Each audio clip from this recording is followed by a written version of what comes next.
जिला superintendent of police D Janaki ने देवर खतरा मंडल हेडक्वार्टर में इंतखाबी ड्यूटी पर मामूर अफसरान और अहलकारों को ब्रीफिंग देते हुए गैर जानिबदारी, चौकसी और जिम्मेदारी के साथ फराइज अंजाम देने की हिदायत दी। इन्होंने मॉडल कोड ऑफ कंडक्ट पर सख्ती से अमन व अमान बरकरार रखने और किसी भी नाखुशगवार वाक़े की सूरत में फौरी कार्रवाई की ताकीद की।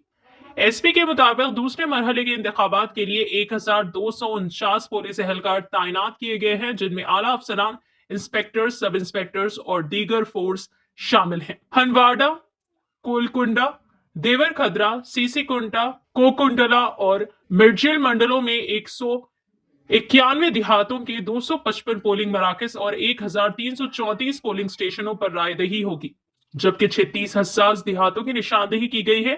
इजाफी सिक्योरिटी के लिए रूट मोबाइल्स, फ्लाइंग स्क्वाड्स और स्ट्राइकिंग फोर्सेस भी तैनात की गई हैं ताकि इंतखाबात पुरअमन और शफाफ अंदाज में मुकम्मल हो।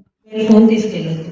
ఇవి ఎట్టి పరిస్థితుల్లో అగ్గిపెట్టెలు, లైటర్స్, ఎందుకంటే పేపర్ మనకు అంతకుముందేమో ఎమ్మెల్యే ఎలక్షన్స్ కి మనకి ఈవీఎంస్ ఉండేవి, కానీ ఇప్పుడు పేపర్ కాబట్టి ఏ చిన్నది జరిగినా ఒక చుక్క నీళ్లు పడ్డా కొంతమంది పోలింగ్ స్టాఫ్ కూడా లోపలికి వాటర్ బాటిల్స్ తీసుకెళ్తున్నారు, వాళ్ళని కూడా తీసుకెళ్ళొద్దని చెప్పాలి.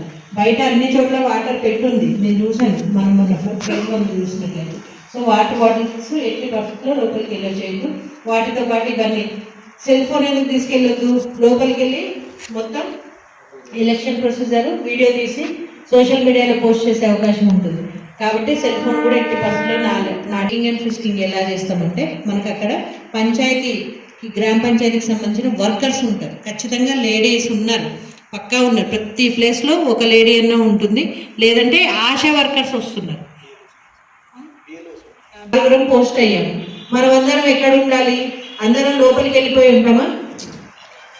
మనము మెయిన్ గేట్ దగ్గర మ్యాక్సిమం ఉండేలాగా ప్లాన్ చేసుకుంటాం. లోపల ఉండే వ్యక్తి ప్రతి బూత్ దగ్గర ఎవరైతే ఓటేశారో వాళ్ళందరినీ విజిల్ కార్డ్స్కి అందరికి విజిల్స్ ఉన్నాయా? కొత్త విజిల్ కార్డు పెట్టుకుని తిరుగుతున్నాము, ఉన్నాయి కదా.